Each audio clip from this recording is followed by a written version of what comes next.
Okey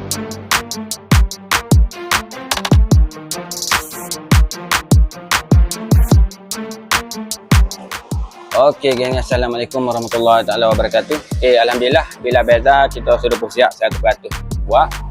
Ni customer daripada Pulau Pinang, dia pun baru bila ada juga speaker sekali dengan Twitter. Ni kalau siapa tengok ni, ni speaker KU Pacing model KFC SS10, dia juga Twitter KFC ST7. Jadi biasa siapa tengok orang letak kat pilar, letak gantung gitu kan. Ni dia nak lain sikit. Dia nak tanya kat pilar tambah dengan lampu RGB.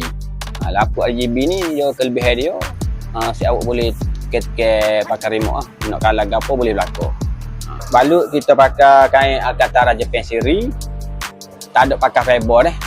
Kalau nak bunyi solid jangan pakai fiber. Dia juga terima kasih banyak-banyak kepada owner kerana percaya ke tangan baru.